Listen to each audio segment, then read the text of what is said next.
नमस्कार, स्वागत है आप सभी का एजुकेशन मंत्रा में। दोस्तों, लगातार सुप्रीम कोर्ट के ऑर्डर का विश्लेषण हम हिंदी में कर रहे हैं। और दोस्तों, देखा जाए तो पिछला जो आपने वीडियो देखा है उसमें पूरी तरीके से आपको स्पष्ट हो गया होगा कि अब से बाद तक कोई भी प्राथमिक शिक्षक भर्ती में बीएड का कैंडिडेट अलाउड नहीं होगा, वो चाहे किसी भी स्टेट की भर्ती क्यों ना हो। और दोस्तों, इसके पीछे का एक गहरा खुलासा या रहस्य का जो पिटारा है वो खुल चुका है। अब जो नियुक्तियां हुई हैं 28 जून 2018 के कहीं ना कहीं एनसीटी की अधिसूचना से उन पर भी खतरा मंडराने लगे हैं, क्योंकि सुप्रीम कोर्ट ने कहीं भी पूरे विस्तृत आदेश में ये उल्लेख नहीं किया है कि पूर्व में जो भर्तियां हो गई हैं हम उनको छेड़ेंगे नहीं। ये पॉइंट बहुत ही ज़्यादा सीरियस है और इसको समझने की आवश्यकता है। तो यहाँ से दोस्तों बिल्कुल साफ तौर पर 69,000 शिक्षक भर्ती जो उत्तर प्रदेश के अंदर हुई है उसमें बीएड कैंडिडेट्स भी खतरे में हैं, क्योंकि दोस्तों 28 जून 2018 का जो राजपत्र है उसको पूरी तरीके से निरस्त किया गया है। अब ये जब निरस्त हो चुका है तो इसके आधार पर जितनी भी नियुक्तियां हुई हैं वो भी कहीं ना कहीं खतरे में पड़ गई हैं। हालांकि जब बहस हो रही थी, जब सुप्रीम कोर्ट में माननीय जजेस के द्वारा सुनवाई की जा रही थी, तब मध्य प्रदेश का आई थिंक मामला आया था या पश्चिम बंगाल का है, कहीं का भी हो, एक वकील साहब ने बोला था, तो जज साहब ने सुधांशु धूलिया जी ने ही कहा था कि वी आर कंसीडरिंग, मतलब हम कंसीडर करेंगे या हम कंसीडर कर रहे हैं जो रिक्रूटमेंट प्रोसेस हो चुके हैं।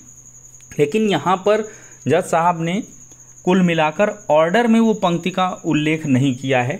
इससे कहीं ना कहीं थोड़ा सा कन्फ्यूजन क्रिएट हो रहा है कि आखिरकार 28 जून 2018 की गाइडलाइंस को निरस्त किया गया और जो पिछली भर्तियां हैं उनको सुरक्षित करने के लिए एक भी लाइन नहीं लिखी गई है।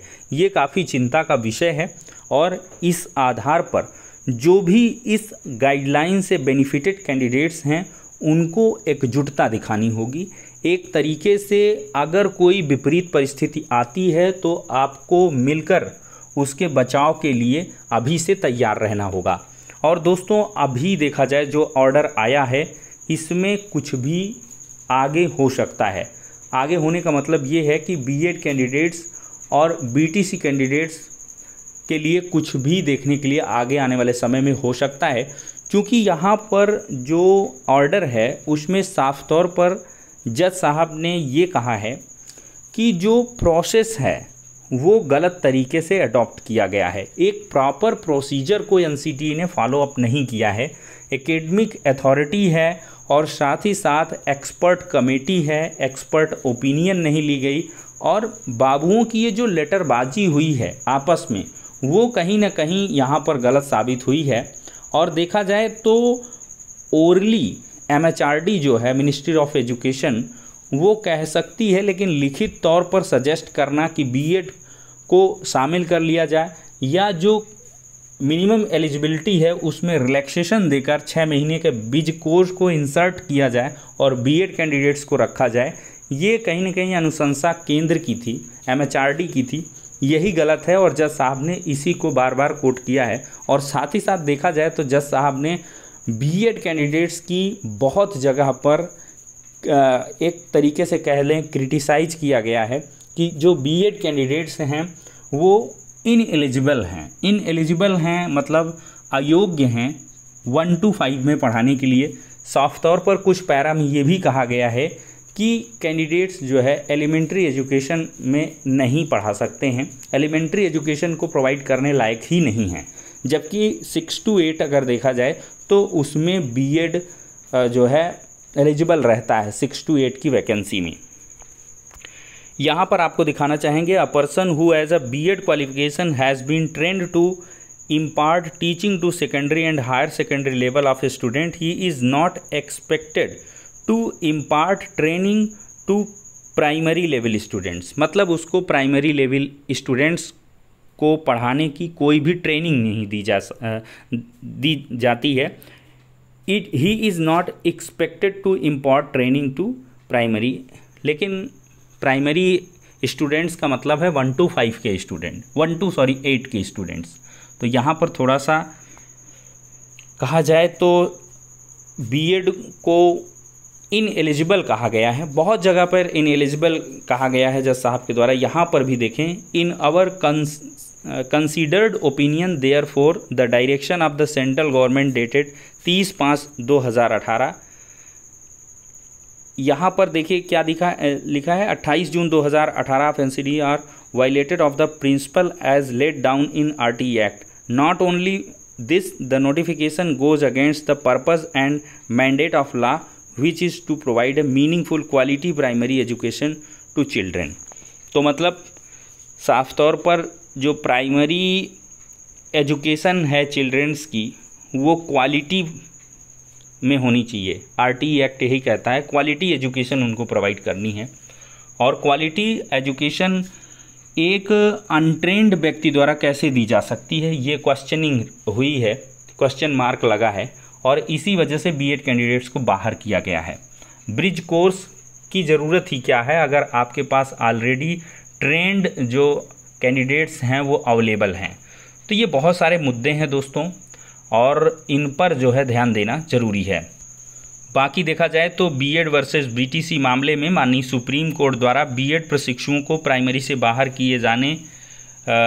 किए गए एक तरफा फैसले का विरोध प्रदर्शन और पैदल यात्रा कल की डेट में होगा। 11 अगस्त 2023 डेट रखी गई है। समय 5 बजे।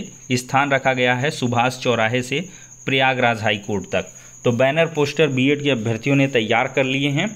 और साथ ही साथ देखा जाए तो बीएड कैंडिडेट्स काफ़ी ज़्यादा निराश हैं।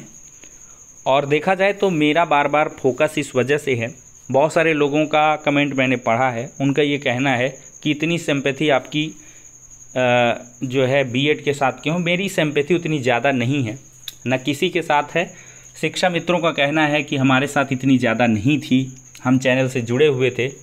तो मैं बताना चाहूँगा कि शिक्षा मित्रों का जब जजमेंट आया था तब भी मैंने पूरी तरीके से यही रवैया था। क्योंकि देखिए जब भी कोई जजमेंट आता है, कोई विपरीत चीज़ आपके साथ होती है, एपेक्स कोर्ट का जजमेंट होता है और एपेक्स कोर्ट के डिसीजन के बाद देखिए कोई इंटरनेशनल कोर्ट नहीं बनी है, वो फाइनल है, फिर कुछ होना नहीं रहता है। बहुत ही क्रिटिकल कंडीशन बने तब की स्थिति में सोचा जाता है कि जजमेंट भी बदले जा सकते हैं या जजमेंट के अगेंस्ट भी सरकार चाहे तो अपना अमेंडमेंट वगैरह कर सकती है। ये तमाम सारी चीज़ें हैं, उन पर हम बात नहीं करें। लेकिन यहाँ पर हम एक इमोशनल तौर पर मेरी अपील ये है कि कोई भी बीएड का कैंडिडेट हो, उस टाइम पे भी आप अगर वीडियो उठा के देखेंगे तो शिक्षा मित्रों के लिए भी मैंने कहीं ना कहीं सिंपैथेटिक अप्रोच अडॉप्ट किया था। एक कह लें कि भावनात्मक जुड़ाव है कि कोई भी गलत कदम ना उठाए। आज की डेट में देखा जाए तो जीवन बहुमूल्य है, किसी का भी जीवन हो वो बहुमूल्य है। अवसर आते हैं, परिस्थितियां बदलती हैं। उस वक्त भी कहा था, आज भी कह रहे हैं। जो मेन मोटिव है वो दोस्तों ये है। और बाकी जजमेंट की एनालिसिस आपको डिटो आपको दी जाती है। थोड़ी सी गलती पिछली वीडियो में हो गई थी कि जो प्राइमरी के मतलब बीटीसी वाले हैं उनको 4th सेमेस्टर में जो एजुकेशन दी जाती है, ट्रेनिंग, वो 6 to 8 की रहती है और जो उनकी टीचिंग लगाई जाती है वो 6 to 8 के विद्यालयों में ही लगाई जाती है। तो बीएड को कहीं न कहीं ये चीज़ें नहीं की जाती 1 to 5 वाली, उनकी ट्रेनिंग वगैरह 6 to 8 में लगती है। ये थोड़ा सा पेडागोजिकल इशू है। बाकी एग्ज़ाम वगैरह टेट का आप देखोगे तो प्राइमरी का और अपर प्राइमरी का जो भी चाइल्ड डेवलपमेंट एंड साइकोलॉजी का सिलेबस है वो पूरा का पूरा सेम है, ठीक है, 1 to 5 और 6 to 8 वाला। तो ये बहुत सारी चीज़ें हैं और पेडागोजी पर जो मुद्दा है उसको जज साहब ने काफ़ी सीरियस माना है और इसी वजह से बीएड कैंडिडेट्स को बाहर किया गया है।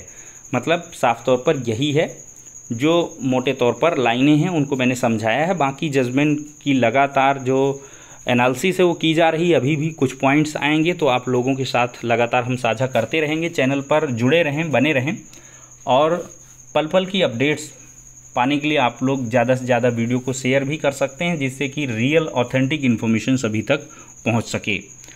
तो ये पूरी एनालिसिस दोस्तों हो चुकी है और मैंने 69,000 के जो बहुत सारे छात्र चिंतित थे तो उनके बारे में बता दिया है। फाइनली जो जजमेंट आया है उसमें कहीं भी दोस्तों आपको सिक्योर नहीं किया गया है, तो इस वजह से आपको चौकन्ना रहना होगा और बाकी होगा कुछ नहीं।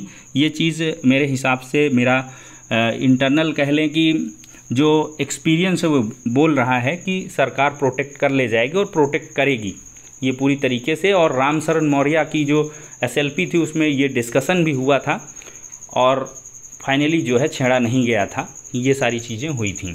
तो फिलहाल के लिए दोस्तों इस वीडियो में इतना ही, नेक्स्ट में मिलते हैं।